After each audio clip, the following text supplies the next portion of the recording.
मुक्ति रूम में आई और आकर बेड पर बैठकर मार्कशार्ट के बारे में सोचने लगी। मुक्ति ने अपने हाथ की तरफ देखा, जिस पर कुछ देर पहले मार्कशार्ट की हथेली रखी थी। जाने अनजाने उसके चेहरे पर हल्की मुस्कान खिल गई। मुक्ति ने रूम में सुजाता को देखा, लेकिन वह शायद रूम में नहीं थी। वह उठकर बाथरूम में चली गई और फिर जब तक वह बाथरूम से बाहर आई, सुजाता रूम में आ चुकी थी। सुजाता किसी बात से परेशान लग रही थी। मुक्ति ने सुजाता के पास बैठकर उनके कंधे पर जैसे ही हाथ रखा, सुजाता ने उसकी तरफ देखा। क्या हुआ मौसी, सब ठीक तो है ना? आप इतना परेशान क्यों लग रही हैं? हमें वापस जाना होगा मुक्ति। क्या हुआ है मौसी, सब ठीक तो है ना? उसने फिक्रमंदी से पूछा। माई कोरमा का फोन आया था। उन्होंने बताया राजदीप का एक्सीडेंट हो गया है और वो हॉस्पिटल में एडमिट है। सुजाता के इतना बोलते ही मुक्ति की आंखें हैरानी से बड़ी हो गईं और देखते ही देखते आंखें भर आईं और चेहरे पर डर और खौफ छा गया। उसे समझ में नहीं आया कि वह क्या बोले। उसकी हालत से बेखबर सुजाता उठकर बैग पैक करने लगी। कुछ देर ऐसे ही बैठने के बाद मुक्ति उठकर बाथरूम में आई और नल चलाकर चेहरे पर पानी के छींटे मारने लगी। उसकी आंखों से आंसू बह रहे थे। राजदीप उसका बाप था। उन्होंने शायद ही कभी मुक्ति को अपनी बेटी माना हो और हमेशा उससे नफरत की हो, लेकिन मुक्ति ने हमेशा से उन्हें अपना बाप माना था।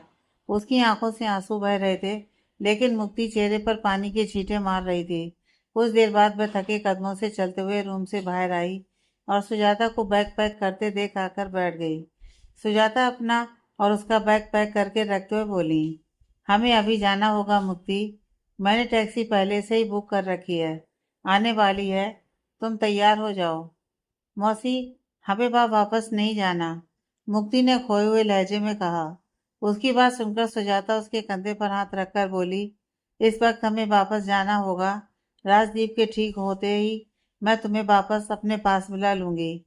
ठाकुर साहब जब हमें अपनी बेटी मानते ही नहीं है, फिर हम वहां जाकर क्या करेंगे?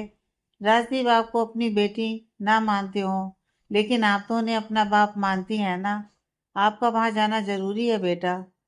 मौसी, हमारा दिल नहीं चाह रहा है जाने का। ऐसा नहीं बोलते बेटा।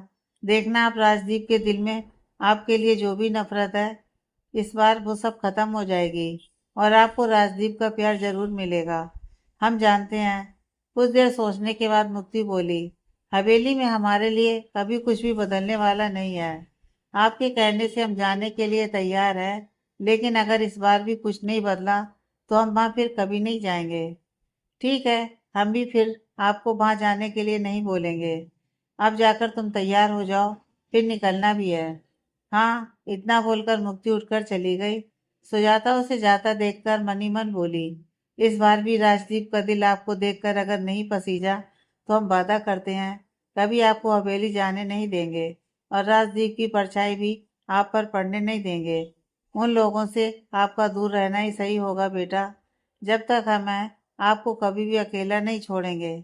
जानते हैं आप कितनी कमजोर हैं, लेकिन हमारे रहते आपको कोई दुख नहीं दे सकता। यह हमारा आपसे वादा है। टैक्सी आ चुकी थी। सुजाता ने ड्राइवर से सामान रखने के लिए बोला और अजय का नंबर लगाकर फोन कान से लगा लिया, लेकिन वह फोन नहीं उठा रहा था। मुक्ति टैक्सी में बैठ चुकी थी। सुजाता गहरी सांस भरकर टैक्सी में आकर बैठ गई और फिर उसके बैठते ही टैक्सी आगे बढ़ गई। इधर अजय, संगीता और मार्कशार्ट लिविंग रूम में बैठकर चाय पी रहे थे। संगीता मार्कशार्ट को खामोश देख बोली, क्या बात है, तुम इतना खामोश क्यों हो?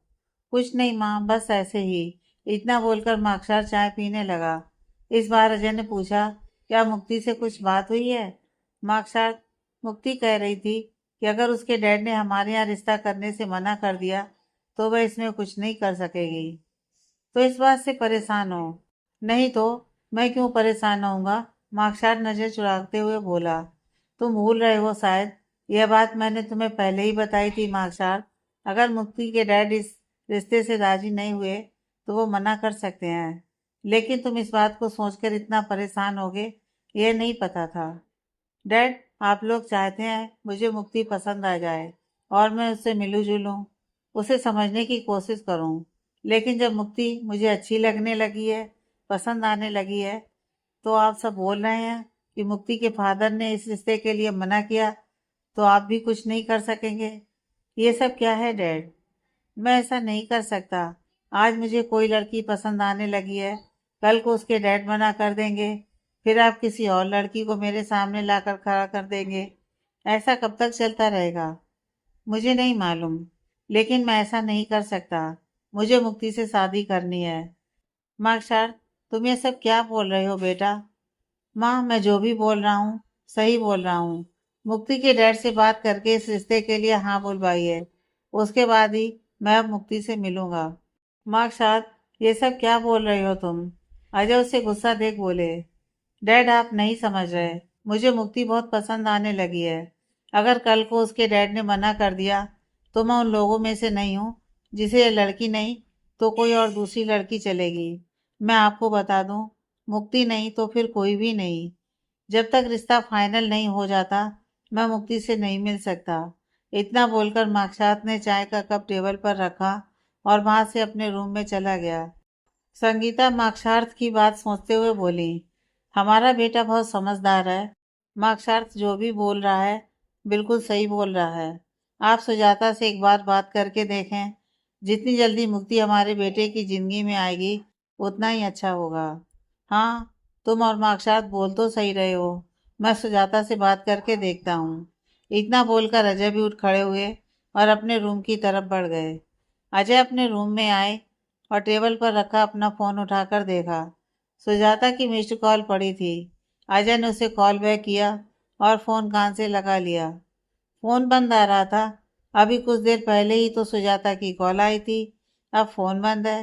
कहीं कोई बात तो नहीं है, बस सोचते हुए बोले और होटल फोन करके पूछने लगे। इधर मुक्ति और सुजाता फ्लाइट में बैठ चुकी थी। मुक्ति मुंबई जैसे बड़े शहर से जा तो रही थी, लेकिन अब उसे उम्मीद नहीं थी कि वह वापस कभी यहाँ वापस आ पाएगी। अपने बाप को मुक्ति बहुत अच्छे से जानती थी। जिस शख्स से वह शादी करना चाहेगी उसे पता था राजदीप वहाँ कभी उसकी शादी नहीं होने देंगे। इसलिए किसी का भी ख्याल दिन में लाने के लिए उसे हजारों बार सोचना पड़ेगा। और मुक्ति मार्कसार्थ का ख्याल अपने दिल से हमेशा हमेशा के लिए निकालने की कोशिश कर रही थी। सीने में पनप रहे प्यार के बीज को वह पनपने से पहले ही निकाल कर फेंकना चाह रही थी, और शायद उसकी शुरुआत आज से ही शुरू हो चुकी थी। अब वह कभी मार्कसार से नहीं मिलेगी, ये सोचते हुए मुक्ति वहां से चली गई। अजय ने सुजाता के बारे में जैसे ही होटल से पता किया वह हैरान था। उसे नहीं समझ आया कि सुजाता अचानक होटल से क्यों चली गई। उसने वापस सुजाता को कॉल किया और रूम से बाहर निकल कर आया। अजय मार्कसात के रूम में आया और उसे सर पकड़े बैठे देखा तो बोले, क्या तुमने मुक्ति से कुछ कहा? डैड, क्या बोल रहे हैं? मुझे कुछ समझ में नहीं आ रहा, उसने खड़े होकर नासमझी में पूछा। मुक्ति और सुजाता होटल से चली गई हैं, कहीं घूमने गई होंगी। आप इतना परेशान क्यों हो रहे हैं? सामान के साथ गई हैं। अजय के इतना बोलते ही मार्कसात हैरानी से उन्हें देखने लगा और खड़ा हो गया। मुक्ति और सुजाता आंटी होटल में नहीं है? यही कहा ना आपने। दोनों होटल से पता नहीं कहाँ चली गई हैं। अब सुजाता का फोन भी नहीं लग रहा है। हमें एक बार जाकर होटल देखना चाहिए। डैड, आप यहीं रहिए, मैं होटल जाकर पता करता हूँ। ठीक है, तुम होटल जाकर पता करके बता देना। मैं तब तक सुजाता का नंबर ट्राई करके देखता हूँ। अजय कितना बोलते ही मार्कसार ने गाड़ी की चाबी उठाई और फौरन वहां से चला गया। अजय भी सुजाता का नंबर ट्राई करते हुए बाहर आ गया। इधर फ्लाइट लैंड हो चुकी थी। सुजाता ने यहाँ आने से पहले अपने ड्राइवर को फोन करके आने के लिए बोल दिया था। जब तक वह दोनों एयरपोर्ट से निकलकर बाहर आई, ड्राइवर वहीं खड़ा उनका इंतजार कर रहा था। सुजाता और मुक्ति के आते ही ड्राइवर ने उनका सामान डिग्गी में रखा और उनके बैठते ही गाड़ी स्टार्ट करके घर की तरफ बढ़ा दी। अभी सुबह होने में 4 घंटे बाकी हैं। हम घर जा रहे हैं, सुबह हॉस्पिटल चलेंगे। हाँ, उसने बस इतना बोला और गाड़ी की सीट से सिर टिकाकर बैठ गई। सुजाता ने हैंडबैग से फ़ोन निकालकर जैसे ही ऑन किया, अजय की इतनी सारी मिस्ड कॉल देखकर हैरान रह गई। सुजाता ने अजय का नंबर मिलाकर और फ़ोन कान से लगाया।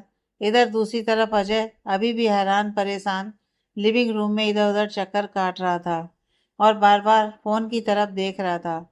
जैसे ही अजय का फ़ोन बजा, उसने फ़ौरन कॉल उठाकर कान से लगाया और बोला, सुजाता, तुम और मुक्ति ठीक तो हो ना? कहाँ हो तुम दोनों? अजय, क्या हुआ है? सब ठीक तो है ना? तुम्हारी इतनी सारी मिस्ड कॉल पड़ी हैं।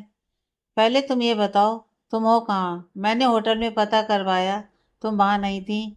आखिर तुम गई कहाँ? अजय, यही बताने के लिए मैंने तुम्हें फ़ोन किया था, लेकिन तुमने फ़ोन उठाया नहीं था। मैं बाहर था और फ़ोन रूम में पड़ा था। अब बताओ तुम दोनों हो कहाँ?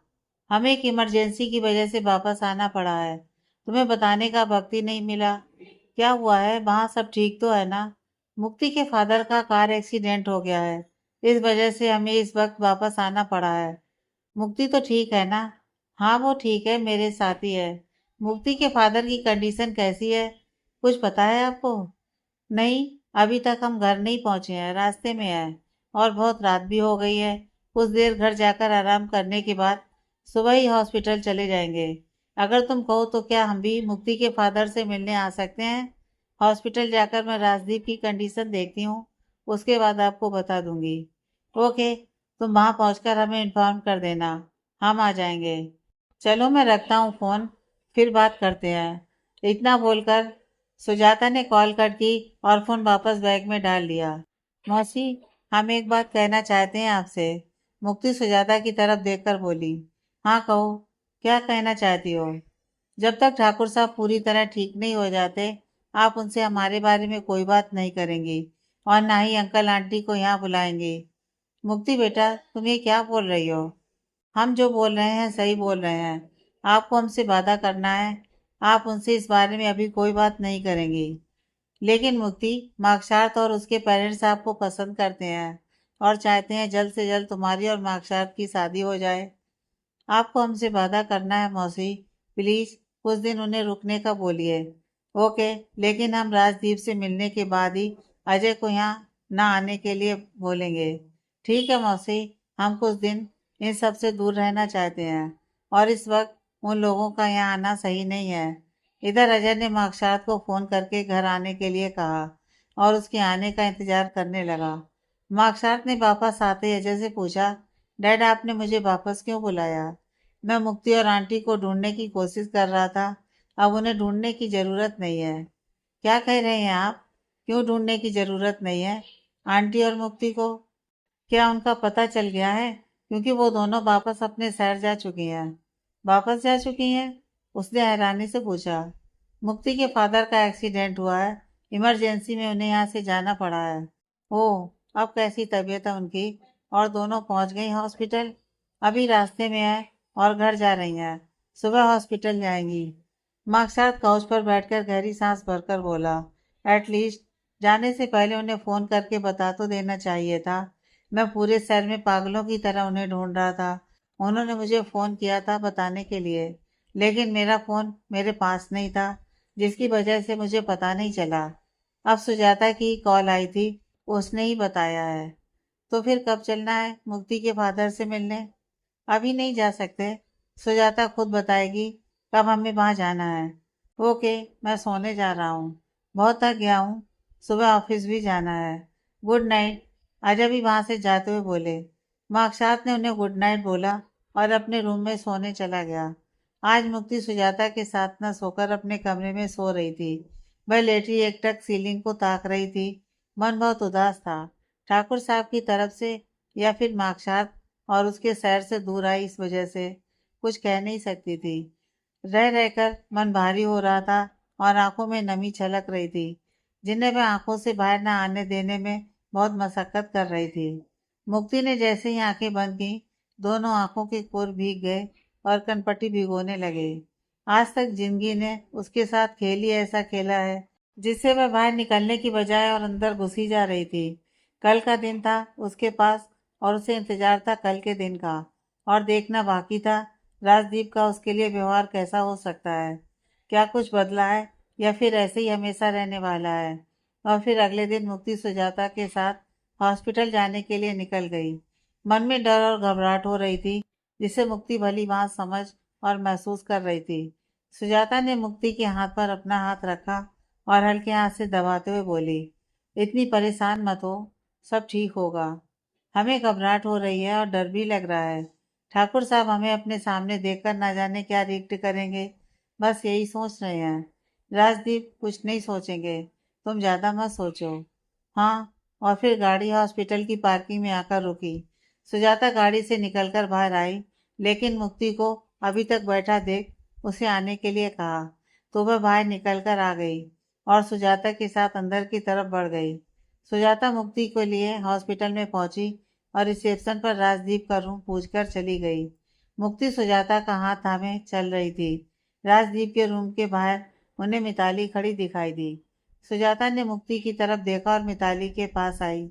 मिताली की नज़र जैसे ही सुजाता और मुक्ति पर पड़ी, उसके चेहरे के भाव बदल गए। सुजाता मुस्कुराकर उनसे बोली, कैसी हो मिताली बेटा? ठीक हूँ आंटी, आप कैसी हैं? मैं भी बिल्कुल ठीक हूँ। राजदीप अंदर ही है ना? जी, मैं मिलकर आती हूँ। चलो। मुक्ति, सुजाता उसकी तरफ देखकर बोली। मौसी, आप जाकर ठाकुर साहब से मिल लीजिए, हम यहीं हैं। ओके। इतना बोलकर सुजाता राजदीप के रूम में चली गई और मुक्ति वहीं खड़ी होकर उनके आने का इंतजार करने लगी। आ गई यहाँ भी तुम मनुष्यत फैलाने? मिताली बिगड़े मुंह के साथ बोली। मिताली, हमें आपसे कोई बात नहीं करनी। मुक्ति चेहरा दूसरी तरफ फेर कर बोली। ओहो, क्या बात है? 2 दिन अपनी मौसी के घर जाकर क्या रही? तुम्हारे तो भाव ही बदल गए हैं। भूलो मत, तुम्हारी क्या औकात है। अगर तुम भूल गई हो तो अभी याद दिला देती हूँ। हमारी क्या औकात है ये हम बहुत अच्छे से जानते हैं, समझी आप? मेरे सामने कम मुंह चलाओ, समझी? वरना यहाँ से तो क्या, हवेली से भी निकलवा कर फेंकवा दूंगी। आप यही कर सकती हैं, मुक्ति भर्राई आवाज में बोली और राजदीप के कमरे के बाहर आकर खड़ी हो गई। मिताली गुस्से में वहां से पैर पटकते हुए चली गई। मिताली के वहां से जाने के बाद मुक्ति वहां से हटने लगी। तभी उसके कानों में कुछ ऐसा पड़ा जिसे सुनकर मुक्ति के कदम वहीं ठहर गए। राजदीप, हमें आपसे कुछ जरूरी बात करनी है। सुजाता उसका हालचाल पूछकर वहां पड़ी चेयर पर बैठते हुए बोली। कहो सुजाता, क्या कहना चाहती हो? राजदीप ने उसकी तरफ देखकर पूछा। मुक्ति, सुजाता, हमें उस मनहूस लड़की का कोई जिक्र नहीं सुनना है। अगर उसके अलावा कोई और बात है तो बताइए। सुजाता की बात बीच में ही काटकर राजदीप बोले। मुक्ति की क्या गलती है राजदीप, जो तुम उस मासूम लड़की से इतनी नफरत करते हो? मुक्ति तुम्हारा ही खून है, एक बार उससे प्यार से बात करके तो देखो। वो लड़की हमारी कुछ नहीं लगती और ना ही हम उसे जानते हैं। तो तुम कहना क्या चाहते हो? मुक्ति से तुम्हारा कोई लेना देना नहीं है? हाँ ठीक है, फिर अब से मुक्ति हमेशा मेरे पास रहेगी। उसका अच्छा बुरा सोचने की सब जिम्मेदारी मेरी है। नहीं, वो लड़की आपके पास नहीं रहेगी, बल्कि हमेशा हवेली में एक नौकर बनकर रहेगी। क्या बोल रहे हो तुम? मुक्ति तुम्हारी बेटी है, सुजाता ने हैरानी से कहा। मेरी एक ही बेटी है और वो मिताली है। इस लड़की को मैं नहीं जानता। मुक्ति को तुम नहीं जानते तो मैं उसे अपने साथ रख रही हूँ। तुम्हारे मना करने के बाद भी मुक्ति को यहाँ छोड़ने वाली नहीं हूँ। मैंने एक बार कह दिया, वो लड़की हवेली से बाहर कहीं नहीं जाएगी तो कहीं नहीं जाएगी। तुम ऐसा कैसे कर सकते हो? भूलो मत, जैसा तुम उस मासूम बच्ची के साथ कर रहे हो ना, भगवान उसकी सजा तुम्हें देंगे। सुजाता, अब तुम यहाँ से जा सकती हो। मुझे इस बारे में कोई और बात नहीं करनी है। सुजाता उठ खड़ी हुई और गहरी सांस भरकर बोली। तुम बहुत पछताओगे, देखना। उस लड़की को हवेली छोड़ती जाना। सुजाता ने राजदीप की किसी भी बात का कोई जवाब नहीं दिया और वहां से चली गई। सुजाता जैसे ही रूम से बाहर आई, उसकी नज़र मुक्ति पर पड़ी, जिसकी आंखों से गिरते आंसू बता रहे थे कि मुक्ति ने अंदर हुई सब बातें सुन ली हैं। सुजाता ने मुक्ति के चेहरे पर आए आंसू पोंछे और उसे अपने सीने से लगाकर बोली, रोते नहीं है बेटा, सब ठीक हो जाएगा। मुक्ति रोते हुए सुजाता से दूर होकर बोली, कुछ ठीक नहीं होगा कभी भी। सुना नहीं आपने ठाकुर साहब ने क्या कहा? वो हमें हवेली में नौकर बनाकर रखना चाहते हैं। हमारी हैसियत उनकी नज़र में एक नौकर से कम नहीं है। राजदीप पागल है, उनका दिमाग खराब हो चुका है। तुम मेरे साथ वापस चल रही हो। हमें कहीं नहीं जाना है, आप हमें हवेली छोड़ आइए। मुक्ति, पागलों जैसे मत बोलो। तुम मेरे साथ वापस चल रही हो, अभी के अभी। हमारी वजह से आपका हवेली आना बंद हो, हम नहीं चाहते। इसलिए आप हमें हवेली छोड़ आइए। मुक्ति बेटा, प्लीज। मौसी, ठीक है चलो। सुजाता की आंखों में नमी जमा हो गई थी। उन्होंने मुक्ति का हाथ अपने हाथ में थामा और वहां से हवेली चली गई। हवेली के गेट पर सुजाता ने गाड़ी रोकी और उदास बैठी मुक्ति के सर पर हाथ फेर कर बोली, अगर तुम्हें कोई परेशानी या फिर कोई भी दिक्कत हुई तो तुम माई कोरमा के फ़ोन से बात करके हमें बता देना। मैं यहाँ फ़ौरन आ जाऊंगी। ठाकुर साहब हमसे किस हद तक नफरत कर सकते हैं, हमें यह देखना है। इसलिए हम यहीं रहना चाहते हैं। तुम राजदीप के सामने नहीं जाओगी। बहुत हो गया, इस बार हम सब खत्म कर देना चाहते हैं। नहीं रहना चाहते ऐसे घुट घुट कर। हवेली में सुकून की सांस लेने के लिए हमें मरना भी पड़ा तो हम मरने से भी पीछे नहीं हटेंगे। पागल मत बनो, कुछ भी बोले जा रही हो। अगर ऐसा कुछ भी करने का सोचा तो हमसे बुरा कोई नहीं होगा। अब जाओ अंदर। मुक्ति गाड़ी से निकलकर बाहर आई और पिछली सीट पर पड़ा अपना बैग उठाने लगी। सुजाता भी गाड़ी से बाहर आई और मुक्ति के सर पर प्यार से हाथ रखकर बोली, मैं हमेशा तुम्हारे साथ हूँ। जानते हैं। मुक्ति चेहरे पर हल्की मुस्कुराहट सजाकर बोली, अपना बहुत अच्छे से ख्याल रखना और उस नक्सड़ी मिताली से जितना हो सके दूर रहना। मिताली ने तुमसे तुम्हारा सब कुछ छीनकर पहले ही अपने नाम कर लिया है। इस बार तुम्हारी खुशियाँ या फिर तुम्हारी कोई भी चीज़ मिताली को नहीं मिलनी चाहिए। मेरे पास ऐसा कुछ नहीं है मौसी, जो मैं मिताली से बचा कर रखूं। सब कुछ उसी का है। मैं इस घर की नौकर हूँ और कुछ नहीं। ये जो इतनी बड़ी हवेली है, इसमें तुम्हारा भी आधा हिस्सा है। तुम हकदार हो इसकी। आप मजाक क्यों करती हैं? नहीं है मेरा कोई भी हिस्सा और ना ही मैं हकदार हूँ किसी भी चीज़ की। वक्त आने पर तुम्हें खुद ब खुद पता चल जाएगा। खैर छोड़ो ये सब, अब तुम अंदर जाओ। हाँ, उसने गर्दन हिलाकर कहा और बाय बोलकर चली गई। मुक्ति के अंदर जाने के बाद सुजाता भी वहां से वापस चली गई। मुक्ति पीछे के दरवाजे से हवेली के पिछले हिस्से में आई और अपने कमरे में आकर बैग रख दिया। मन बहुत भारी हो चला था। हॉस्पिटल में राजदीप की बातें सुनकर दिल में जो दर्द उठा था वो कम होने का नाम ही नहीं ले रहा था। बार बार यही ख्याल दिल में आ रहा था, मेरी जिंदगी का कोई मतलब ही नहीं है। इस जिंदगी को खत्म ही हो जाना चाहिए था। मुक्ति रोना चाहती थी जी भरकर, आंसू बहाने के साथ अपने दिल का दर्द बाहर निकालना चाहती थी। मुक्ति अपने कमरे से निकलकर तालाब के पास आई और देखते ही देखते तालाब में कूद गई। जिंदगी में खुशियाँ क्या हैं और कैसी होती हैं, उसने कभी महसूस ही नहीं किया था। सब कुछ आंखों के आगे किसी रील की तरह चल रहा था।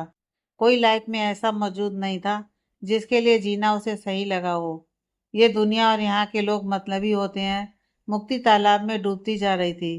तभी उसकी बंद आंखों में एक जाना पहचाना अक्स उभरता महसूस दिया और ये अक्स था मार्कशार्ट का, जो मुस्कुरा रहा था। मुक्ति की आंखें खुल गईं और 10 मिनट बाद उसने अपना सर पानी से बाहर निकाला और फिर तालाब से निकलकर बाहर आ गई।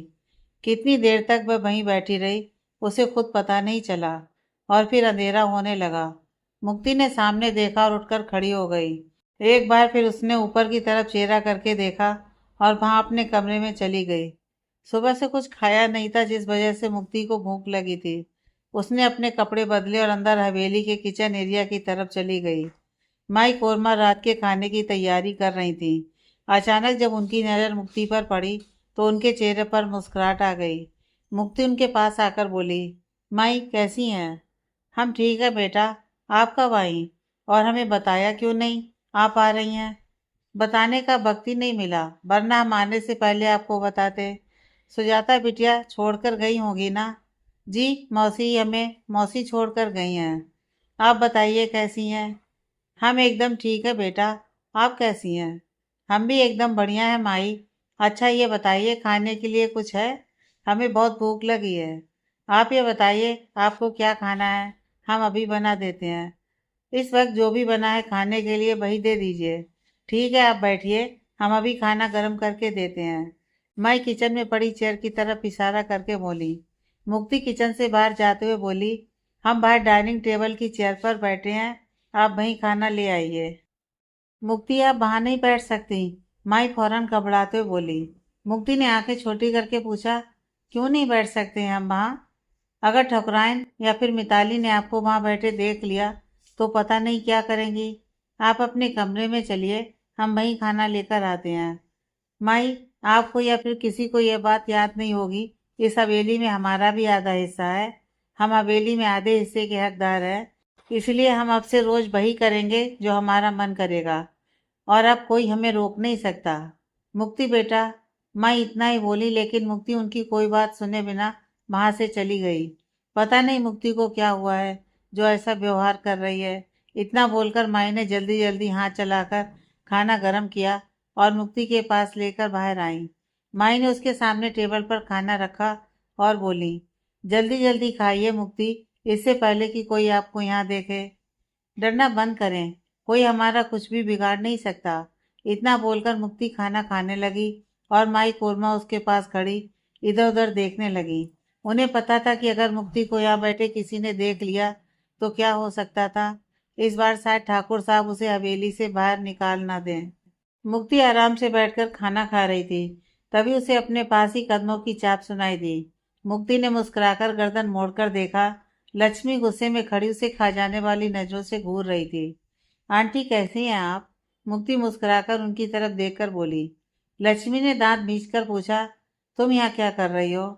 अरे आंटी, आपको दिखाई नहीं दे रहा, हम खाना खा रहे हैं। बदतमीज लड़की, मैंने पूछा तुम यहाँ क्या कर रही हो? हमने भी तो आपको बताया कि हम खाना खा रहे हैं। यहाँ इस जगह बैठकर तुम खाना खा रही हो? लक्ष्मी मुस्कुराकर बोली। जी, आपको कोई शक? लक्ष्मी गुस्से में चेहरा लाल करके बोली, तुम्हारी हिम्मत कैसे हुई यहाँ बैठने की? हिम्मत की बात आप ना ही करें तो बेहतर है आंटी। आंटी शब्द उसने थोड़ा खींचकर बोला और उठ खड़ी हुई। मुझसे ऐसे बात करने की तुम्हारी हिम्मत कैसे हुई? इतना बोलकर लक्ष्मी ने गुस्से में मुक्ति पर हाथ उठाया, लेकिन मुक्ति ने बीच में ही उनका हाथ पकड़ लिया और जलती आंखों से बोली, अब तक आप हम पर हाथ उठाती आई हैं, हमने कुछ नहीं कहा, लेकिन अब भूल कर भी ऐसी गलती मत करिएगा, वरना इस उम्र में आपके लिए अच्छा नहीं होगा, समझी आप? और इतना बोलकर मुक्ति ने झटके से उनका हाथ छोड़ दिया। तुम्हारी इतनी हिम्मत, तुमने मेरा हाथ पकड़ा लड़की? लक्ष्मी गुस्से में बिफरते हुए बोली। और आपकी इतनी हिम्मत मुझ पर हाथ उठाया? राजदीप यहाँ नहीं है इसलिए तुम भीगी बिल्ली से शेरनी बन रही हो, लेकिन कब तक? आज नहीं तो कल राजदीप वापस आ ही जाएंगे। आपके ठाकुर साहब जब वापस आ जाएं तो समझा देना, इस हवेली और बाकी की प्रॉपर्टी में हमारा जो भी हिस्सा है वो सब हमारे नाम करने के लिए तैयार हो जाइए, क्योंकि हमने मौसी से बोलकर कोर्ट में अर्जी पेश कर दी है और अब हमारा हिस्सा जल्दी हमारे पास होगा। तुम जैसी लड़की और कर ही क्या सकती है? लक्ष्मी नफरत से बोली। हमारे हिसाब से आपका मिताली के बारे में क्या ख्याल है? मिताली को बीच में मत लाओ लड़की। तो फिर आप भी मुझे बीच में मत लाइए। बहुत जबान चलने लगी है तुम्हारी। अपने हक के लिए जबान और हाथ पैर भी चलाने पड़े तो वो भी चलाऊंगी। अगर हिम्मत है तो रोक कर दिखाइए। इतना बोलकर मुक्ति वहां से चली गई। लक्ष्मी उसे घूरते देख बोली, बहुत उड़ रही है, जल्दी पंख काटने पड़ेंगे। इतना बोलकर लक्ष्मी हॉस्पिटल जाने के लिए निकल गई। माई कोरमा भाई एक तरफ खड़ी मुक्ति और लक्ष्मी की बातें सुन रही थी। उन्हें समझ में नहीं आया कि मुक्ति को आखिर रोका गया है, क्यों वह इस तरह की बातें कर रही है। आज से पहले वह लक्ष्मी के सामने आने से भी घबराती थी, लेकिन आज उन्हें मुंह तोड़ जवाब दे रही थी। माई कोरमा मुक्ति के पीछे ही चली गई। मुक्ति अपना सामान समेट कर रखी थी। माई उसे सामान समेटता देख हैरानी से बोली, क्या कर रही हैं ये आप? आज से हम हवेली में रहेंगे। मिताली के कमरे के साथ वाला कमरा हमारे लिए साफ करवा दीजिए। बेटा, हम तो चाहते हैं आप हवेली में आकर रहें, लेकिन ठाकुर साहब वो आपको वहां रहने नहीं देंगे, हवेली से बाहर निकाल कर फेंक देंगे। हम ठाकुर साहब से खुद बात कर लेंगे, आप जाकर हमारे लिए कमरा साफ करवा दीजिए। मुक्ति के इतना बोलते ही माई कोरमा ने गहरी सांस भरी और वहां से चली गई। मुक्ति ने अपनी आंखों में आई नमी को बहने दिया। वह अब और घुट घुट कर नहीं रह सकती थी। आज नहीं तो कल उसे आवाज उठानी ही थी, और अपना हक आसानी से ना मिला तो जबरदस्ती छीन कर लेगी। मुक्ति ने ठान लिया था, अपनी हवेली में वह बुजदिल बनकर नहीं रहेगी। अब आर पार की लड़ाई थी जो उसके लिए मुश्किल जरूर होगी, लेकिन वह हार नहीं मानेगी। मुक्ति गहरी सांस भरकर अपना सारा सामान एक जगह रखने लगी। इधर लक्ष्मी हॉस्पिटल में राजदीप के रूम में मौजूद थी। राजदीप लेटे लक्ष्मी को ही देख रहे थे। उसे खामोश देख राजदीप बोले, लक्ष्मी इधर आइए। लक्ष्मी राजदीप के पास आकर बैठ गई और बैठते ही बोली, बोलिए क्या बोलना है? आप इतनी परेशान क्यों लग रही हैं? ये जाकर अपनी लाडली बेटी से पूछिए, मिताली ने कुछ कहा है क्या? मैं मिताली की बात नहीं कर रही हूँ। और किसकी बात कर रही हैं आप? मुक्ति की। क्या किया उसने? डाइनिंग टेबल पर बैठकर खाना खा रही थी। मैंने उससे बस इतना ही पूछा कि यहाँ क्या कर रही हो। उसके बदले उसने मुझे पता नहीं क्या क्या सुनाया है। बहुत बदतमीज हो गई है, जवान लड़ा रही थी मुझसे। मेरी गैर मौजूदगी में उसकी इतनी हिम्मत, आपसे जवान लड़ाए। कल डिस्चार्ज हो जाऊंगा, हवेली जाकर पहले उस मनहूस लड़की से ही निमटना है। मुक्ति को हवेली और बाकी की प्रॉपर्टी में अपना हिस्सा चाहिए। उसने यह बात मुझे आपको कहने के लिए कही है। ना वो लड़की मेरी बेटी है और ना मेरी किसी भी प्रॉपर्टी में उसका कोई हिस्सा है। मुझे कुछ नहीं पता। मैं बस इतना जानती हूँ कि हमारे पास जितनी भी प्रॉपर्टी है उसमें सारा हिस्सा मिताली का है। वो सब प्रॉपर्टी की असली हकदार है और कोई नहीं। मिताली हमारी बेटी है, सबसे पहला हक मिताली का ही है। जो भी मेरे पास है लक्ष्मी, वो सब मिताली का ही है। उस लड़की का हवेली या किसी भी प्रॉपर्टी में कुछ नहीं है। मुझे नहीं पता कि क्या उसका है और क्या नहीं। मुक्ति ने कहा है कि उसने कोर्ट में अपनी प्रॉपर्टी लेने की अर्जी डाल दी है और इसमें उसकी मदद सुजाता कर रही है। उसके कुछ करने से भी कुछ नहीं होगा। वो कितनी कोशिश कर ले, लेकिन कुछ बदलने वाला नहीं है। राजदीप गुस्से से बोले, जैसा आप बोल रहे हैं, अगर ऐसा नहीं हुआ तो इतनी छोटी बात के लिए तुम इतना परेशान क्यों हो जाती हो? कल मुझे डिस्चार्ज मिल जाएगा। बस आज कैसे भी करके तुम एडजस्ट कर लो। हवेली आने के बाद मैं उस लड़की को बाहर फेंकवा दूंगा। यही होना भी चाहिए उसके साथ। बहुत बदतमीज लड़की है। इसकी माँ भी। बस लक्ष्मी, इसके आगे एक शब्द मत बोलना, वरना अच्छा नहीं होगा। राजदीप उसकी बात बीच में काट कर बोले, मैंने क्या गलत बोल दिया राजदीप, जो आप गुस्सा कर रहे हो? मीनाक्षी के बारे में कोई कुछ गलत बोलेगा तो मुझसे बुरा कोई नहीं होगा। सॉरी, गलती से बोल दिया। अब आगे से याद रखना, गलती से भी कोई गलती ना होने पाए, खासकर मीनाक्षी के बारे में। याद रखूंगी मैं। वो लड़की क्या कर रही है क्या नहीं, यह मैं देख लूंगा। जी। इसके आगे लक्ष्मी कुछ नहीं बोली, क्योंकि अगर वह कुछ बोलती तो कहीं राजदीप गुस्सा ना हो जाए, और राजदीप का गुस्सा किस हद तक होता है यह वह जानती थी। राजदीप ने लक्ष्मी के हाथ पर अपना हाथ रखा और उसके चेहरे पर नजर जमाकर बोले, मैंने तुम्हें हमारी शादी से पहले ही ये बात बताई थी। मीनाक्षी से किस हद तक मैं प्यार करता था, और उसके बारे में कोई कुछ उल्टा सीधा बोलेगा, यह मैं बर्दाश्त नहीं कर सकूंगा, इसमें चाहे कोई भी हो। राजदीप, मैंने जानबूझकर नहीं कहा। जानता हूँ, इसलिए आखिरी बार तुम्हें समझा रहा हूँ। आगे से ध्यान रखूंगी, लेकिन मैं उस लड़की को अपनी नज़रों के सामने बर्दाश्त नहीं कर सकती। आप उसके जैसा ही कोई लड़का देखकर उसकी शादी क्यों नहीं कर देते? हमारी भी उससे जान छूटेगी। मैं चाहता हूँ सारी उम्र वो लड़की हवेली में नौकर बनकर रहे। हमारी हवेली में काम करने के लिए हमें बहुत नौकर मिल जाएंगे। मुक्ति की ज़रूरत नहीं है हमें। वैसे भी अब कौन सा वह काम करती है? हम सोचते हैं कुछ, उसके साथ क्या करना चाहिए। जो भी सोचना है जल्दी सोचिए। वैसे भी मेरी नज़रों में मुक्ति के लिए एक लड़का है। कौन है?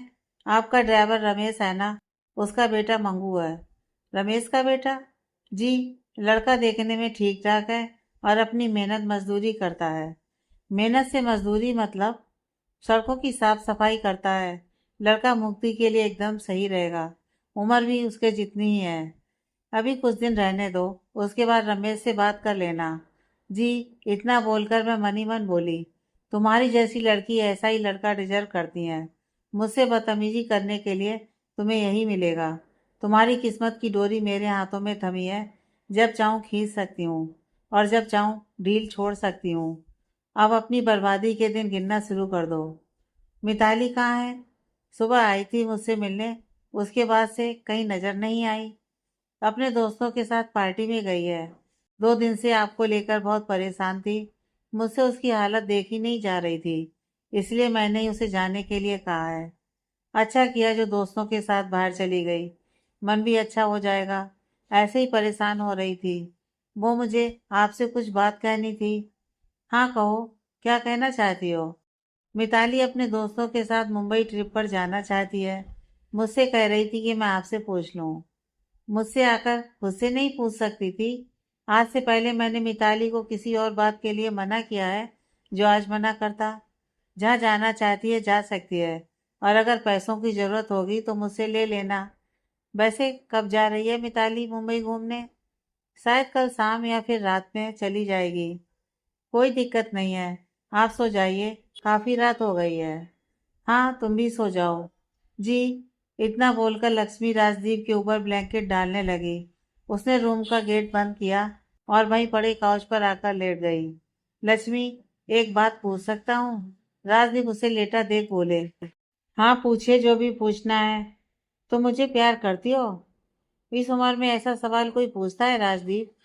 प्यार का मतलब उम्र से नहीं होता। बताइए, आप मुझसे प्यार करती हैं? पता नहीं, लक्ष्मी कहीं खोए अंदाज में बोली। पसंद तो करती होंगी। पसंद का तो पता नहीं, लेकिन आपका साथ बहुत भला लगता है। आपके साथ रहती हूँ तो खुश रहती हूँ। हमारी शादी को 19 साल हो गए हैं। इन 19 सालों में आपको मुझसे प्यार नहीं हुआ और ना ही आप मुझे पसंद करती हैं। यही बात है ना? राजदीप, आप ही जानते हैं, मेरे घर वालों ने मेरी शादी आपसे जबरदस्ती करवाई थी। मैं आपसे शादी नहीं करना चाहती थी, लेकिन उस वक्त मैं गलत थी। मुझे नहीं पता मैं आपसे प्यार करती हूँ या नहीं, लेकिन आज भी आप मुझे बहुत अच्छे लगते हैं। आपकी सब आदतें बहुत भाती हैं। जिंदगी में जो अधूरापन था, वो कहीं ना कहीं आपकी जिंदगी में आते ही भर गया है। राजदीप उसकी बातें सुनकर मुस्कुरा दिए और बोले, मीनाक्षी और मेरी लव मैरिज थी। हमारी पहली मुलाकात शादी के फंक्शन में हुई थी। पहली बार मीनाक्षी को देखते ही मुझे वह पसंद आने लगी थी और फिर जाने अनजाने हमारी मुलाकात होती चली गई। मेरे दिल में मीनाक्षी के लिए प्यार पनपने लगा था और कहीं ना कहीं मीनाक्षी भी मुझे पसंद करने लगी थी, जिस वजह से हम एक दूसरे से मिलने लगे थे। एक दिन मैंने बातों ही बातों में उसे अपने दिल की बात कह दी। फिर क्या हुआ? लक्ष्मी ने राजदीप को खामोश देख पूछा। उसने भी मुझे बताया कि वह भी मुझसे प्यार करती है और इस तरह हम एक दूसरे से प्यार करने लगे।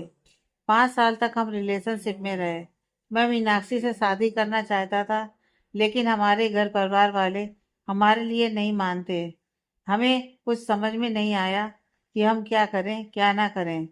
कहते हैं सच्चे प्यार करने वाले को भगवान मिला ही देता है, कैसे भी करके। फिर एक दिन मीनाक्षी की बहन सुजाता मुंबई से अपनी स्टडी कंप्लीट करके लौटी। मीनाक्षी ने हमारे बारे में सुजाता को सब कुछ बताया और समझाया। उसके बाद सुजाता ने सबको मनाने की जिम्मेदारी अपने सर ली और फिर उसके ठीक 1-2 हफ्ते बाद सुजाता ने अपने घर वालों को मना लिया था। इधर मैंने अपने घर वालों को मनाने के लिए जी तोड़ मेहनत की और उसका फल मुझे जल्दी ही मिल गया। 1 साल के अंदर सबकी मर्जी और खुशी से हमारी शादी हो गई और हम शादी के बंधन में बंध गए। शादी के कितने साल बाद मीनाक्षी आपको छोड़कर गई? 3 साल बाद। इतना बोलकर राजदीप की आंखों के सामने मीनाक्षी का हंसता खेलता चेहरा नजर आने लगा, जिसकी वजह से उसकी आंखें नम हो गईं। मीनाक्षी की मौत कैसे हुई थी और कुछ नहीं बता सकता मैं आपको। इतनी हिम्मत नहीं है। एक बार फिर उसी गुजरे दौर में चला जाऊं। जब आपको ठीक लगे बता दीजिएगा। हाँ। इतना बोलकर राजदीप ने अपनी आंखों में आई नमी साफ की और मीनाक्षी के बारे में सोचने लगे। इधर एक बार में म्यूजिक पूरे जोर से बज रहा था और म्यूजिक की धुन पर बार में जितने भी लड़के और लड़कियां थे, सब डांस कर रहे थे। कुछ लड़के और लड़कियां बार काउंटर पर बैठे ड्रिंक कर रहे थे। मिताली अपने दोस्तों के साथ डांस कर रही थी। उसने ड्रिंक भी कर रखी थी, जिस वजह से वह लड़खड़ाते हुए डांस कर रही थी। एक लड़का उसके साथ साथ डांस करते हुए उसे संभाल भी रहा था। उसकी नजरें मिताली पर ही थी। मिताली उस लड़के का हाथ अपनी कमर से हटाते हुए नशे में बोली, तुम मेरा फायदा उठाना चाहते हो? ऐसी बकवास और फालतू बातें तुम्हारे मन में आती कैसे हैं? अपनी हालत देखी है इस वक्त कैसी है? खुद से सही से खड़ी भी नहीं हो पा रही हो। कोई तुम्हारा फायदा ना उठा ले, इसलिए तुम्हारे साथ हूँ, समझी? वह लड़का मिताली के कान में बोला। ओह प्लीज राज, मैं कोई अबला नारी नहीं हूँ। कोई भी मेरा फायदा उठाएगा और मैं उठाने दूंगी। इस वक्त तुम क्या हो मैं अच्छे से जानता हूँ। तुमने बहुत ड्रिंक कर लिया है। अब तुम्हें घर चलना चाहिए। बहुत रात भी हो गई है। अभी तो जश्न शुरू ही हुआ है। मुझे और एंजॉय करना है। इतना बोलकर मिताली डांस करने लगी। राज ने मिताली की कलाई पकड़ी और उसके कान में बोला, इस वक्त तुम्हें घर चलना चाहिए। यहाँ रहना तुम्हारे लिए सेफ नहीं है। ओह हेलो, समझते क्या हो तुम खुद को? छोड़ो मेरा हाथ। उसने दूसरे हाथ से राज का हाथ अपनी कलाई से छुड़ाया और उसे घूरकर वापस डांस करने लगी। मिताली चलो यहाँ से, तुम होश में नहीं हो। राज मिताली को ले जाते हुए बोला। Leave me alone. उसने राज से दूर होकर कहा और डांस करने लगी। राज ने अपने आसपास डांस कर रहे लड़कों और लड़कियों को देखा और वहीं एक तरफ खड़ा होकर मिताली को देखने लगा। उसकी नजरें मिताली के आसपास ही ठहरी थी। बार में डांस करते वक्त लड़के डांस के बहाने लड़कियों को छूते थे और राज को ये कतई भी पसंद नहीं था। 10 मिनट बाद राज वापस मिताली के पास आया और उसकी कलाई पकड़कर बोला, चलो अब घर। यार तुम्हारी प्रॉब्लम क्या है? क्यों मुझे अकेला नहीं छोड़ देते? वह लड़खड़ाई आवाज में बोली और राज से दूर होने लगी। राज ने मिताली की कलाई पकड़कर अपनी तरफ खींची और मिताली पहले ही लड़खड़ाए हुए खड़ी थी। राज के अपनी तरफ खींचने से वह सीधा उसके सीने से आकर लगी। उसने नजरें उठाकर राज की आंखों में देखा। वह अपनी काली गहरी आंखों से उसकी आंखों में ही देख रहा था। तुम चाहते क्या हो? इस वक्त घर चलो, सब इंतजार कर रहे होंगे। मिताली अपने कमर पर रखे राज के हाथ हटाते हुए बोली, तुम्हें समझ क्यों नहीं आ रहा है? मुझे अभी घर नहीं जाना है, फिर भी मेरे पीछे पड़े हो। जाओ यहाँ से। इतना बोलकर मिताली वापस उससे दूर होने लगी। राज ने उसकी कलाई पर अपनी उंगलियां कस दी और उसे उठाकर बोरी की तरह कंधे पर डाल लिया और वहां से बाहर निकल गया। बार में मौजूद कुछ लोग हैरानी से उन दोनों को देख रहे थे और कुछ लोग उन्हें देखकर खुश भी हो रहे थे। छोड़ो मुझे, नीचे उतारो, मैं तुम्हारी जान ले लूंगी। उतारो नीचे, मिताली राज की कमर पर लगातार मारते हुए बोली। राज ने उसे लाकर अपनी गाड़ी के पास नीचे उतारा और दरवाजा खोलकर मिताली को अंदर बैठाया और फौरन ड्राइविंग सीट पर बैठकर गाड़ी लॉक कर दी। तुम खुद को समझते क्या हो राज? मुझे अभी घर नहीं जाना है। मतलब नहीं जाना है? मिताली गाड़ी का दरवाजा खोलने की कोशिश करते हुए बोली। अब गाड़ी का दरवाजा तुम्हारी हवेली ही जाकर खुलेगा। कोशिश बेकार है। अपने नाजुक हाथों को तकलीफ मत दो मिताली। अब ये गाड़ी तुम्हारी हवेली ही जाकर रुकेगी। इतना बोलकर राज ने गाड़ी स्टार्ट करके आगे बढ़ा दी और मिताली दरवाजा खोलने की कोशिश करने लगी। गाड़ी का दरवाजा खोलने की जद्दोजहद में मिताली ने परेशान होकर सीट से सर टिका लिया और आंखें बंद करके बोली, मैं तुम्हें नहीं छोड़ूंगी राज। मैं भी यही चाहता हूँ कि तुम मुझे कभी ना छोड़ो। राज गाड़ी ड्राइव करते हुए बड़बड़ाया और फिर जब तक गाड़ी हवेली के गेट के सामने आकर रुकी तब तक नशा उस पर पूरी तरह से हावी हो चुका था। अब वह सुकून से आंखें बंद किए सो रही थी। मुझे परेशान करके मैडम यहाँ खुद सुकून से सो रही हैं। राज ने अपनी सीट बेल्ट खोली और मिताली के चेहरे पर लटक रहे बालों को अपनी उंगली से हटाने लगा। बालों की कुछ लटें उसके होंठों से छू रही थीं, जो राज को कतई अच्छी नहीं लगी। उसने मिताली के होंठों को अंगूठे से छुआ और गाड़ी से उतरकर बाहर आया। राज ने एक नज़र हवेली पर डाली और गहरी सांस भरकर मिताली की तरफ का दरवाजा खोला और उसे बाहों में उठाकर अंदर बढ़ गया। काफी रात हो गई थी। लक्ष्मी राजदीप के पास हॉस्पिटल में थी और मिताली अभी तक घर नहीं आई थी, जिस वजह से माई कोरमा परेशान हो रही थी। उन्होंने लक्ष्मी का भी नंबर लगाया था, लेकिन उन्होंने फ़ोन नहीं उठाया। माई दरवाजे तक मिताली को देखने आई, तभी उनकी नज़र अंदर आ रही राज पर पड़ी। राज चलते हुए माई के पास आया और बोला, मिताली ने ड्रिंक कर रखी है, इसलिए मुझे इसे लेकर आना पड़ा। आप मिताली को इनके कमरे में लेकर चलिए। माई उसे अपने पीछे आने का इशारा करते हुए बोली। आज से पहले भी राज कई बार मिताली को ऐसे ही हवेली लेकर आया था और मिताली से मिलने भी अक्सर आया करता था। वह मिताली के खास दोस्तों में से एक था, जो उसका ख्याल रखता था, और ये बात हवेली में मौजूद नौकरों से लेकर मालिक तक सब जानते थे। राज ने मिताली को उसके रूम में लाकर लिटाया और ब्लैंकेट से उसे ढक दिया। उसने एक नज़र मिताली के चेहरे पर डाली और माई कोरमा के साथ रूम से निकलकर बाहर आया। आपका बहुत धन्यवाद, आप मिताली को लेकर आए। मिताली मेरी दोस्त है और इसका ख्याल रखना मेरी जिम्मेदारी है। काफ़ी रात हो गई है, अब मैं चलता हूँ। आप चाय या कॉफ़ी कुछ लेंगे? नहीं माई, फिर कभी, अभी बहुत रात हो गई है, चलता हूँ। इतना बोलकर राज वहाँ से चला गया। माई उसे दरवाजे तक छोड़ने आई। मुक्ति अपने कमरे की विंडो में खड़ी बाहर देख रही थी। राज को हवेली से निकलते देख उसने कोई रिएक्शन नहीं दिया, क्योंकि वह भी राज को बहुत बार हवेली में देख चुकी थी। राज को देखते हुए उसे मार्कशार्क की याद जरूर आई। मुक्ति ने गहरी सांस भरकर ऊपर आसमान में चमक रहे तारों की तरफ देखा और भीगी पलकों के साथ बोली, माँ आप हमें देख रही हैं ना? हम जो भी कर रहे हैं वो सही कर रहे हैं ना? अपने हक के लिए हमने आज आवाज़ उठाई है और हम ठाकुर साहब से अपना हक लेना चाहते हैं। देखती है ना आप, हवेली में हमारे साथ जानवरों जैसा सलूक होता है। हम अब और घुट घुट कर नहीं जी सकते माँ। हमें अपने लिए खुद आवाज़ उठानी है, उसके लिए चाहे हमें ठाकुर साहब के खिलाफ ही खड़े होना क्यों ना पड़े। अब हम पहली वाली जिंदगी नहीं जीना चाहते, हम खुलकर जीना चाहते हैं माँ। आप हमारे साथ तो है ना माँ? बोलिए माँ, आप हमारे साथ है ना हमारी इस लड़ाई में? ठाकुर साहब के आने से पहले उसे खुद को मजबूत बनाना होगा, ताकि वह उनके सामने खड़ी होकर अपनी बात कह सके और अपने लिए लड़ सके। ठाकुर के सामने आते ही उसके चेहरे की हवाइयाँ उड़ जाती थीं और वह डर से कांपने लगती थी। ठाकुर साहब कोई बहुत बड़ी तोप नहीं है। उनका थोड़ा दबदबा था हवेली में भी और बाहर भी। उन्होंने हमेशा मुक्ति को डांटा था। बचपन से लेकर आज तक जब कभी वह गलती से उनके सामने आ जाती थी, वह हमेशा उसे डांटते और हवेली से निकाल देने की धमकी देते आए थे। लेकिन माई कोरमा उन्हें कैसे भी करके मना लेती थी और मुक्ति को हवेली में न जाने के लिए कहती थी। वह भी अपने बाप से डरती थी, जिस वजह से उसने हवेली में जाना ही छोड़ दिया था। एक बाप का दो बेटियों के लिए अलग अलग व्यवहार उसे समझ में नहीं आया था। जहाँ तक उसे बताया गया था कि ठाकुर साहब उसके पिता हैं, वहीं उनका गुस्सा और डांट उसे ही झेलनी पड़ती थी। और मिताली के साथ सब सही और प्यार से रहते। उसे बहुत ही नाजों से सबने पाला था।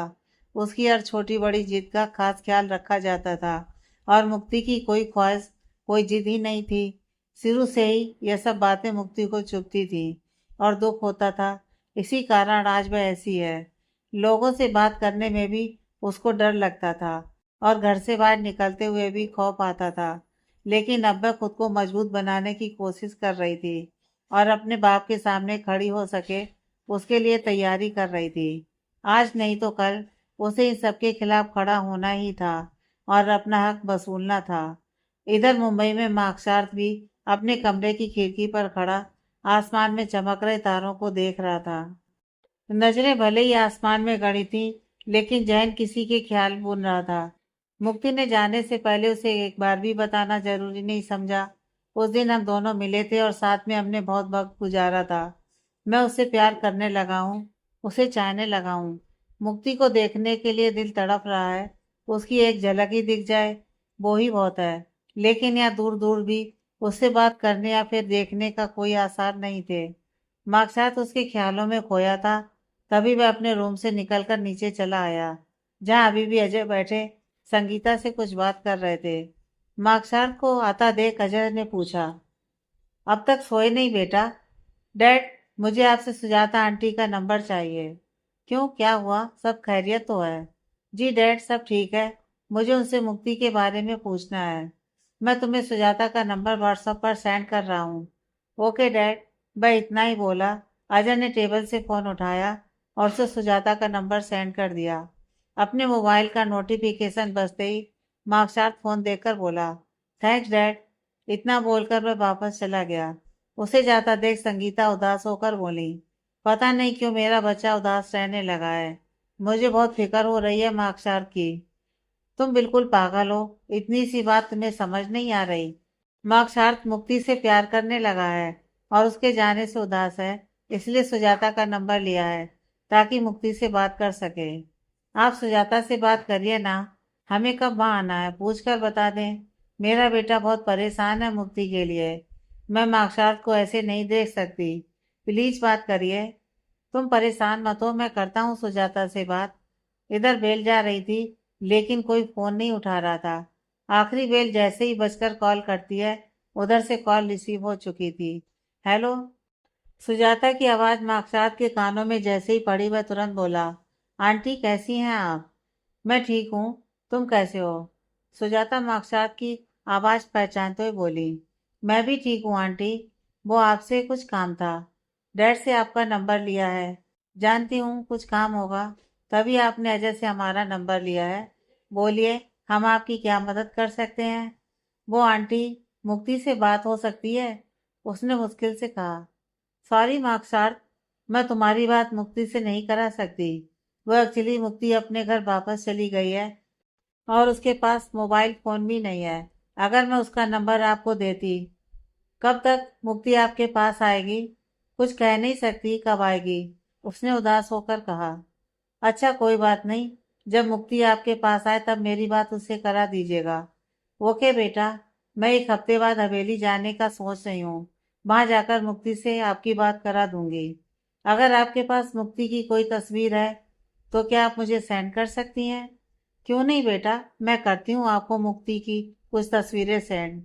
Thank you aunty. You welcome बेटा। चलिए मैं फ़ोन रखता हूँ। जी आंटी। बाय बेटा। Bye aunty. मार्कशार्ट के इतना बोलते ही सुजाता ने कॉल कट की और मार्कशार्ट के सेंड करने के लिए मुक्ति की तस्वीरें देखने लगी। इधर बेचैनी से हाथ में फ़ोन लिए मार्कशार्ट इधर उधर चक्कर काट रहा था और उसकी नज़र बार बार फ़ोन की स्क्रीन पर जा रही थी। और फिर उसका इंतज़ार ख़त्म हुआ और फ़ोन की स्क्रीन चमकी। मार्कशार्ट सुजाता के नंबर से सेंड किए फ़ोटो को देखने लगा। मुक्ति का फोटो देखकर मार्कशार्ट ने सीने पर हाथ रखा।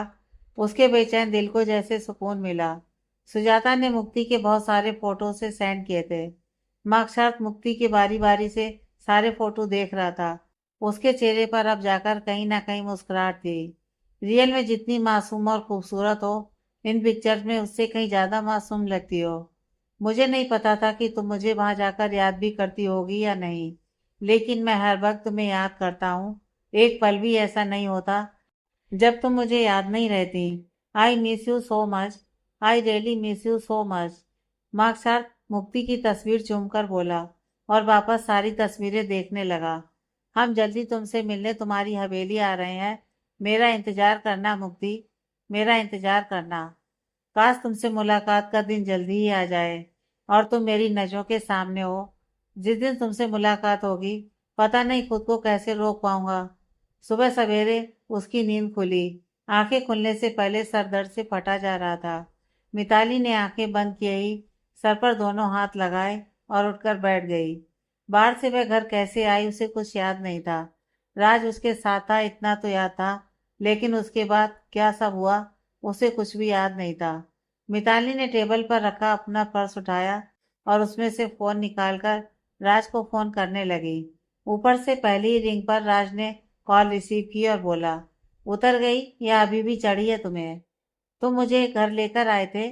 जी, मेरे अलावा आपको वहाँ कोई आपका नौकर नजर आया जो बिना किसी मतलब के आपको सही सलामत आपके घर छोड़ आए? राज, तुम ऐसी बातें क्यों कर रहे हो? और तुम मेरे नौकर नहीं हो बल्कि खास दोस्त हो। यही बात मैं तुमसे कहूँ तो तुम्हारा क्या जवाब होगा? तुम मेरे सबसे अच्छे दोस्त हो, मेरे खास दोस्त हो। छोड़ो ये सब बातें और बताओ कैसी तबीयत है तुम्हारी? ठीक हूँ, बस सर भारी हो रहा है। तुमने थोड़ी ड्रिंक की थी और करनी चाहिए थी, तब शायद सर भी भारी ना होता। मैंने ज्यादा नहीं, बस एक ही पैक पिया था। किसने कहा था बार में जाने के लिए और ड्रिंक करने के लिए? दिन पर दिन तुम बहुत बिगड़ती जा रही हो। मुझे अंकल से बात करके तुम्हारी हरकतों के बारे में उन्हें बताना होगा। धमकी दे रहे हो? कुछ भी समझो। अच्छा सुनो, तुमने अपनी सारी तैयारी कर ली है ना? किस चीज की तैयारी मिताली? भूल गए हम आज शाम मुंबई जा रहे हैं? ओह हाँ, याद आया। मैं तो भूल ही गया था। मुझे पैकिंग करने में वक्त नहीं लगेगा। तुम बताओ, तुमने सब तैयारी कर ली? शाम तक मेरी भी सब पैकिंग हो जाएगी। सैम, करण और जूही की सब तैयारी हो गई क्या? मुझे नहीं पता। तुमने फोन करके उनसे पूछा नहीं? उठकर सबसे पहले तुम्हें ही कॉल किए मैंने। तुम्हारे बाद इन सबसे फोन करके पूछती हूँ। चलो ठीक है, फिर शाम को एयरपोर्ट पर मुलाकात होती है। ओके चलो बाय, रखती हूँ फोन। बाय। राज के इतना बोलते ही मिताली ने कॉल कट की और फोन टेबल पर रख दिया। उसने वक्त देखा, सुबह के 9 बज रहे थे। वह फौरन उठी और बाथरूम में जाकर घुस गई। मुक्ति को सुबह ही खबर मिल चुकी थी, आज राजदीप डिस्चार्ज होकर घर आने वाले हैं। वह सुबह से ही डरी डरी और सहमी सहमी फिर रही थी। कल तक जो हिम्मत और हौसला उसने जमा किया था, राजदीप के आने की खबर सुनकर सब हवा हो गया था। जानती थी लक्ष्मी ने उसके बारे में राजदीप के कानों में पता नहीं क्या क्या भरा होगा, और आते ही राजदीप का गुस्सा उस पर बरसने वाला था। भगवान प्लीज हिम्मत देना, मैं बिना डरे और घबराए ठाकुर साहब का सामना कर सकूं। मैं उनके सामने कमजोर नहीं बनना चाहती। मदद करिए भगवान। मुक्ति हाथ जोड़कर ऊपर देखकर बोली और खुद को हिम्मत देने लगी। दोपहर के 2 बजे राजदीप की गाड़ी हवेली में आकर रुकी और घर के नौकर दौड़कर उनकी गाड़ी के पास आए। एक नौकर ने आगे बढ़कर गाड़ी का दरवाजा खोला और राजदीप के उतरने में मदद करने लगा। राजदीप ने नजर उठाकर हवेली को देखा और नौकरों की मदद से अंदर आ गया। नौकरों ने राजदीप को हॉल में पड़े सोफे पर लाकर बैठाया। राजदीप ने एक नज़र पूरी हवेली पर डाली और बोले, वो लड़की कहाँ है? कौन साहब? एक नौकर ने गर्दन झुकाकर फौरन पूछा। उस मनहूस लड़की की बात कर रहा हूँ। कहाँ है वो? अपने कमरे में है साहब, बुला कर लाओ उसे। जी साहब। इतना बोलकर नौकर सीढ़ियों की तरफ बढ़ गया।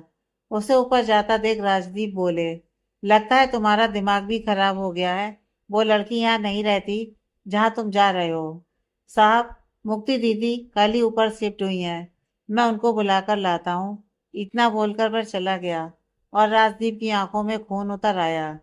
लक्ष्मी का भी हाल कुछ ऐसा ही था। वह मुक्ति को निकालकर हवेली से बाहर फेंकना चाहती थी, लेकिन राजदीप को गुस्से में देखकर वह चुप थी, क्योंकि वह जो चाहती थी वो काम राजदीप खुद से करने वाले थे। कुछ देर बाद नौकर के पीछे पीछे मुक्ति नीचे आई। उसे आता देख गुस्से में राजदीप की मुट्ठी कस गई। मुक्ति जैसे उनके सामने आकर खड़ी हुई, राजदीप जोर से चीख कर बोले, तुम्हारी इतनी हिम्मत कि तुम हवेली में खड़ी हो? किससे पूछकर तुम यहाँ हो? वह कुछ नहीं बोली, बस खामोशी से खड़ी जमीन को घूरती रही। राजदीप उसे खामोश देखकर वापस गुस्से में बोले, जो पूछा है सीधा सीधा उसका जवाब दो। मैं आपको जवाब देने की पाबंद नहीं हूँ। लगता है 2 ही दिन में तुम्हारे पर निकल आए हैं, जिन्हें मुझे बहुत अच्छे से काटना आता है। इतना बोलकर राजदीप सोफे का सहारा लेकर उठ खड़े हुए और मुक्ति की तरफ देख वापस बोले, मानना पड़ेगा तुम्हारी हिम्मत सच में बहुत बढ़ गई है। कल तक मुझे देखकर डर से छिपने वाली लड़की आज सामने खड़ी होकर एकटक मेरी आंखों में देख रही है। लगता है आप डर गए हमें सामने देखकर। डर तो सच में गया हूँ, लेकिन मैं नहीं, तुम डरोगी। इतना बोलकर राजदीप ने मुक्ति पर पूरी जान लगाकर हाथ उठाया। सबकी आंखें हैरानी से बड़ी बड़ी हो गईं और राजदीप की आंखें फटने लगीं। मुक्ति उनका हाथ पकड़े खड़ी थी। आज तो आपने हम पर हाथ उठा दिया है, लेकिन अब भूल कर भी हम पर हाथ मत उठाना, वरना आपके लिए अच्छा नहीं होगा ठाकुर साहब। इतना बोलकर मुक्ति ने झटके से राजदीप का हाथ झटका, जिस वजह से राजदीप सीधा सोफे पर गिरे और संभलते हुए बोले, ये जो सब कर रही हो इसका अंजाम बहुत बुरा होगा। बस उस दिन का इंतजार करो जब हम ठीक हो जाएंगे। उसी दिन तुम्हारी औकात तुम्हें याद दिला देंगे, और ये काम हम नौकरों के हाथों से नहीं बल्कि अपने हाथों से करेंगे। जब आपसे डरते थे सो डरते थे, लेकिन अब ना तो हम आपसे डरते हैं और ना ही आप हमारा कुछ बिगाड़ पाएंगे। कौन किसका बिगाड़ पाएगा यह तो वक्त ही बताएगा। राजदीप गुस्से में घूर कर बोले। आगे की कहानी नेक्स्ट पार्ट में।